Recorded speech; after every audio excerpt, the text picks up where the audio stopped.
What's been sickening more than one cycle since I've been paying attention to politics in my short life is how quickly seeming champions of the people will just suddenly turn on everyone and betray them and endorse the very candidate that people would love to see exiled from the country and put on an island like Napoleon or something. Most of you know this already, that our elections are bread and circuses. It's a big show. It gets everyone involved and makes them feel like they still have a voice in a completely corrupt, thoroughly corrupt system. And what you're seeing right now with the DNC is an inception level of corruption. It's corruption inside corruption, wrapped inside more corruption. Because this whole WikiLeaks thing came out and implicated the DNC in basically rigging the primaries against Bernie and for Hillary, something we all knew was going on, and it was really obvious. Come on, with the improbable coin tosses and card flips, it was a joke. It was a big joke. And everybody knew it. But now there's evidence of it in print. And no one is addressing this, least of all Bernie. He's basically taking it the same exact way Ron Paul took it. Continued to, of course, soak up campaign contributions, but just basically rolled over and took it. Because these people, whatever deal they have made, whatever part they are playing, that's already happened a long time ago. What's sad is that the people who stand behind these people don't understand that. Bernie Sanders inspired a movement, but with raw wounds reopened, he was forced to play the role of healer, trying to soothe his increasingly frustrated supporters, many of them moved to tears. It's even more disgusting to watch those candidates liven up and act as if they're speaking the truth and just step aside and be quiet and watch as some of the worst people in history, some of the most ambitious and corrupt and power-hungry people assume their supposedly proper place in history. You had Bernie pretty much booed almost completely off the stage yesterday.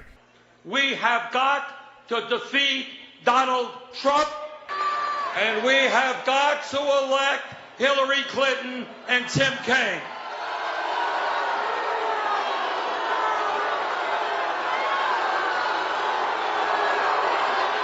When he pulled his whole, we have to get behind Hillary and vote for her so that we can destroy Trump thing, which, if you think about this tactically, is the only way the establishment can get a Hillary Clinton presidency to pass with still somehow maintaining a semblance that our elections aren't 100% fake and rigged, like we're all pretty sure that they are. Okay? The only way they've been able to do that is to completely demonize Trump in the press, talk about what a xenophobic monster he is, all talking points that they've come up with to make him just look like the most horrible person ever, so that by the time they pull Bernie out from the people who are actually supporting the Democratic side of things, then they can say, well, if you don't want this horrible monster Trump to be president, you have no other hope, no other choice in the world but Hillary Clinton. By the way, very sad for Hillary Clinton that the only way she can attain a presidency is through cheating, corruption, lying to people, and making them feel so desperate they have no other choice than to vote for her. It is really, really pathetic. And if she had a soul or feelings or humanity, she would not be able to look at herself in the mirror. After he's basically booed off stage, what happened next is the mind-blowing part. You had Jane Sanders, Bernie's wife, walk up to the podium and say something to him that was caught on the hot mic. Check this out.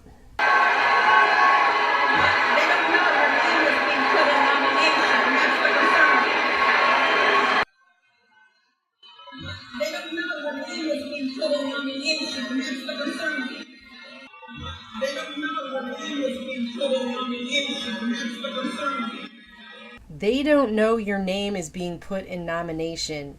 That's the concern. See, they've tried to push the idea that Hillary is the presumptive nominee for weeks now, and Bernie has jumped right along onto that bus. Even at this moment, when he's up there addressing all of these supporters who have believed in him, he's not telling them that his name will be on the nomination. He's still going to it's not going to just be a piece of paper with a box on it that says Hillary Clinton, check here. That's not actually what's going on.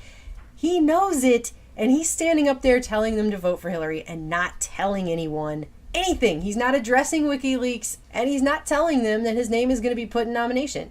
This, to me, is blatant, obvious proof of his complicity in this whole thing since the beginning. I mean, Hillary made sure to get all possible real competition out of the way a long time ago. There are stories that came out about people getting threatened, and obviously, because this is the only way she can be, this having the entire media as her PR firm, threatening competition out of the way, rigging the entire primary, cheating, lying, all of it. That is the only way Hillary can attain the presidency. That's the only way she's got.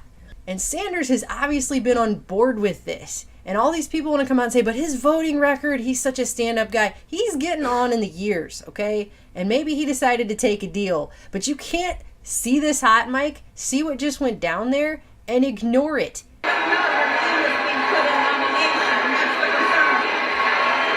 Did he mention any of that to the people who want to vote for him in this room who are booing him off the stage? No. He sat there and said, vote for Hillary.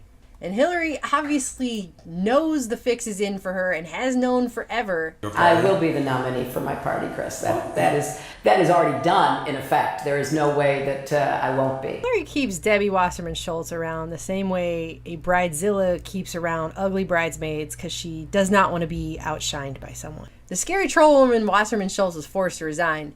What did Hillary do? She immediately hired her as her honorary campaign chair.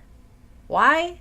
Because screw you, that's why. Hillary doesn't care what anybody thinks about anything. She does not care. She's going to ascend the throne whether you like it or not, whether the voters want to vote for her or not. It doesn't matter. They will figure out a way, and that's what this whole thing is. What's sad is to see how complicit Sanders is in it. Just be another empty suit and another asset. That's how easily we get played. They know the population gets angry, and it's a steam valve. It's a vent. Is it ever really real? Well, they always know they're just playing their part. You just know from the get, because of how rigged this entire system is and because of how rigged our elections are, that you just know that he's in on it. He has to be. And of course, now we find out that he is. And look at these people. Who did she go? It's like this little creepy goblin minion who looks like he'll willingly cannibalize a baby if she snaps her fingers. It's horrifying.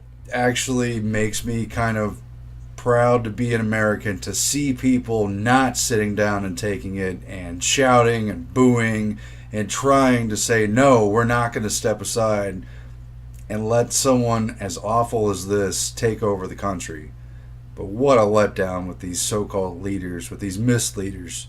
Hillary Clinton will make an outstanding president, and I am proud to stand with her tonight. Thank you all very much.